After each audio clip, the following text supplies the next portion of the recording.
Hi, welcome back to another TerranScapes video. This video shows a completed second phase of the Plateau Endcaps, which are a modular set of terrain pieces to be placed against the table edge or to have boards stacked behind it so that modular boards can be placed at a much higher level on the table, 6 inches in this case. This is the second section of Plateau Endcaps that I have produced for this customer. So if you're interested in seeing the previous work as well as some work in progress videos for these, you should go back and take a look at a couple of the older videos on my channel. But what I wanted to do today is give you a look at these pieces, as I've done some new things with them. Not drastically new, of course they have to match the other pieces, but I've added a couple different touches in a couple spots, and also done some much more significant rock facing on this side. So I wanted to give you a chance to see how that came out and talk about some of the elements that were put into it. So let's take a closer look at these pieces in detail, and I can talk about them some more. So here you can see a look at the cliff face, which spans 2 of the 20-inch long sections, and there are some positives that really came out with these sections, and some challenges to be sure. So first, let me talk about some of the things that I really like about it. This is comprised of multiple casts of different rock face molds, and stitching them together, I was concerned that they wouldn't have a very cohesive feel, as I really wanted to use a variety of molds so that it would have very little chance of noticing a repeating pattern. But some of the molds have different textures in them, and I wondered if they would, sort of feel like they wouldn't really mesh together. Overall, that came out really, really well. I think the variation in the molds produces a very realistic look, and one of the things that I liked is by, slightly tipping some of the molds to fit them as I was casting, because these were soft cast into place. I've discussed a little bit about how I've done that in the past, but there's a little bit of this undulation which follows some of the carving of the contour of the land, but also shows up in the grain of the rocks themselves. And I really, really like that. The rocks feel like they've been heaved over time and, pressured by the forces of the earth or whatever. So that, I think, absolutely adds to its realism. Of course, one of the big challenges, though, with this piece has been this union here. This union is a very challenging one, and I tried to go for a much tighter seam here than I had done on the Weathertop Proxy, which was shown in a previous video. And so what I did is I cast these overlapping. So these casts came out over this lip, then I sanded them flush. What I realized after I had done that is that because I used different molds, again, so that it would look, it wouldn't look homogeneous across this, is that, this cast on this side was a much thicker cast than the casts that were placed over here. Even though the actual foam was sculpted pretty uniformly throughout the back here to try to create a more seamless join, this section ended up coming out just a little bit.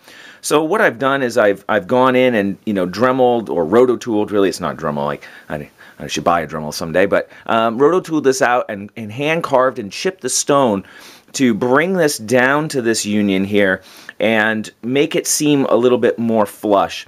I would have liked this to not stick out quite as much, but in the end, I think it's somewhat believable that there could be a fault line. It's a little bit artificial looking, but a very, very challenging section, and I'm not sure it would take several iterations and a lot more practicing to get better at that. So hopefully down the road, future projects, I can improve that ability with a little bit more forethought, but very challenging, especially as I actually started tiling this section from this side, working my way towards this end. And when I got here, I couldn't fit a really large mold here, as opposed to here where I tiled it and could fit a large mold to bring it up to this edge. So I ended up having to dovetail and jigsaw some pieces in here to bring it up to the edge, and that produced a different kind of casting that ended up affecting the overall seam slightly. So overall, though, I think the look of the cliff is pretty stunning, and I think it more than makes up for that defect. But I try to point out areas where I can improve, and hopefully cue you into some challenges should you ever try to undertake such a project yourself. So I wanted to give you a close-up of the cliff, give you a sense of its scale when viewed in sort of at a model's eye view, and it gives me a chance to point out a couple of the features in addition. One of the things that, you know, I often don't mention, but I'm quite proud of, is the near total lack of bubbles in these casts. Casting with plaster, with lots of crags and nooks and crannies like this, it's very easy to entrap bubbles in the casts, and you know, I really got it down pretty well where it's almost 100% bubble free, and these are really, you know, helps to, even on close inspection, maintain that level of realism when you're looking at the actual facets of the rock. Here you get a sense of the cliff face seam, and you know, I think from this angle you can see that it definitely, you know, comes out just a bit, but I felt like it almost looks like, though, you know, that this is a fissure in the rock, especially when viewed from this angle.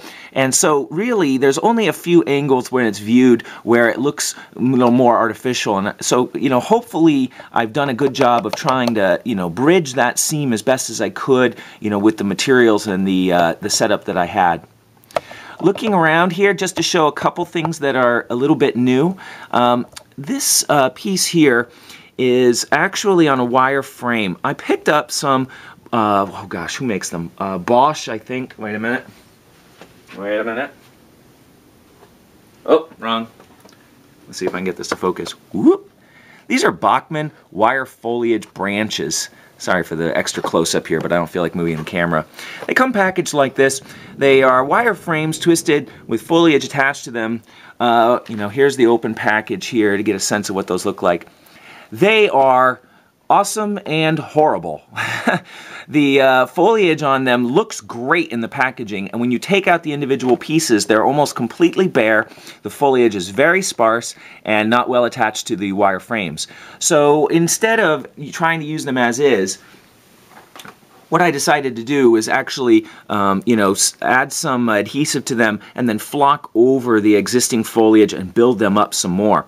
The main reason I wanted to include these is to give a to give an alternative height to the brush and the foliage that are on the boards. You know, when you just have these low-level pieces scattered around, they look fantastic, but they really represent the lowest level of sort of canopy in an environment. And then you have trees which tower above them, and now having a tree up here, you're missing those in-between growth heights. And so it was my hope that these foliage branches would allow me to model those in-between heights more effectively and a little bit more realistically. So looking at these a little bit more closely, you can see, you know, that the wire allows the canopy to sort of be elevated, which adds a lot of realism, as you really need an undercut on, you know, shrubbery and trees to produce the realism that, you know, the foliage is held up.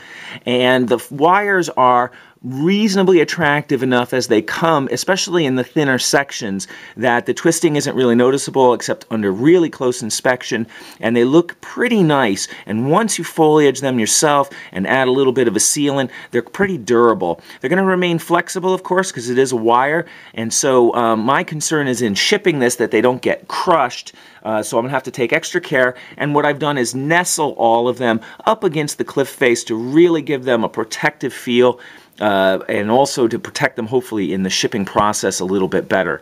But I was pleased with the way they came out. A little bit more effort than I had planned on. Oh jeez.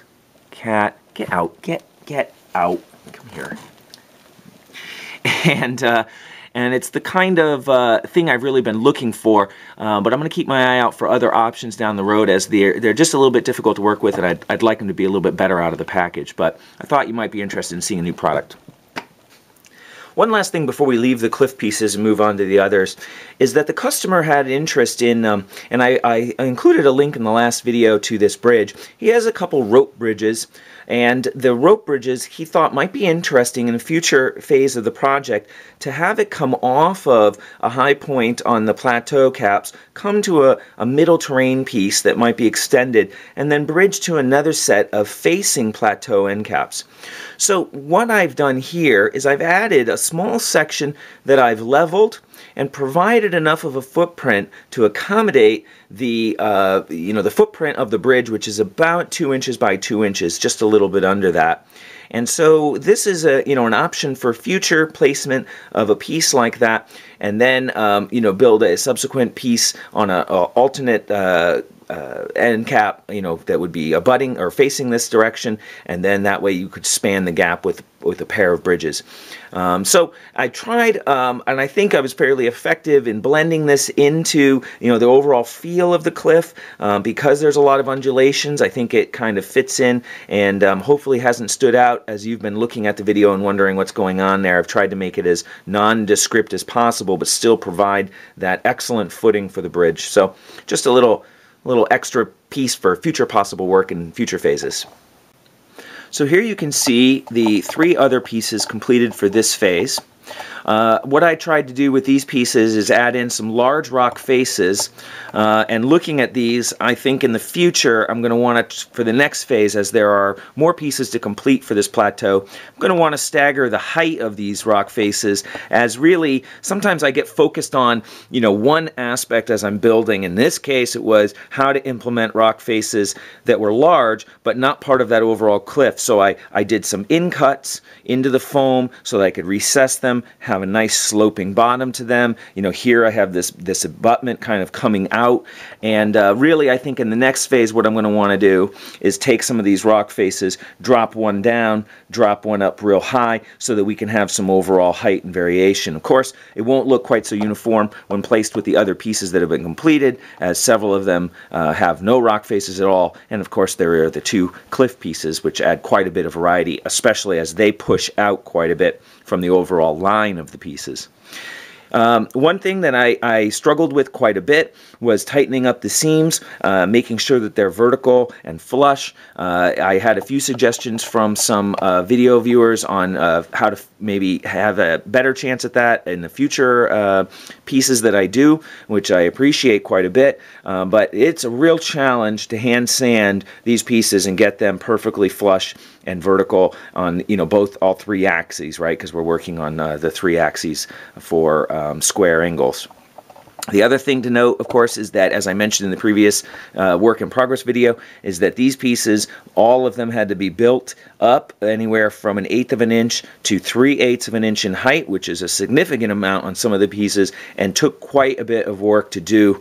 I built that up with Sculptamold over several layers, sanding it down to appropriate height and flushness, and that added quite a bit of labor to these pieces. So it's something I'm going to be looking at in future phases of this project to see if there's ways that I can speed that process up. I don't feel like I have the fastest way of doing it, but I do know that the method I chose ended up being very durable and ended up working out very well. So at least this phase came out well.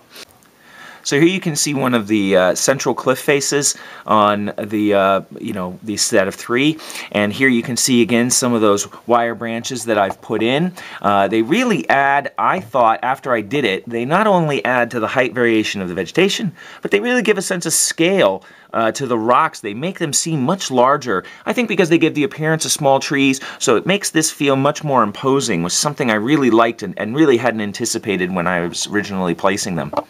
A couple other features that I tried to do is to produce some undulations in multiple directions so that the rocks felt a little bit more natural, and also kind of build it out and then sort of cut it in to try to create a little more interest in the pieces. Again, so I have a little more of a slope down here. I can place some talus, which I hadn't done on some of the other pieces in the past. And really like the way they came out. Feels very organic, having it with the the various topographical shifts in the slopes, and so that's definitely something I'm going to continue in future pieces when I create additional work for this. Oh, cat. So. In wrapping up, just to give you a sense of where the project could go in the future, there's another set of pieces that need to be completed to make the full plateau, as well as another pair of corner pieces. And I think for the next set, I'd like to create some with a slightly thinner profile, again, to vary up that undulation of the mountain face, which is kind of what it models, as well as, I've got somebody who wanted to be in the video here. as well as there are plans for a waterfall to be integrated into one of the pieces, as well as a large ramp or road access to the top of the plateau for one of the future pieces as well. So there's clearly some novel work to be done on the next phase, and the next phase will be in the not too distant future, so keep your eyes on the channel for updates on that as they come along.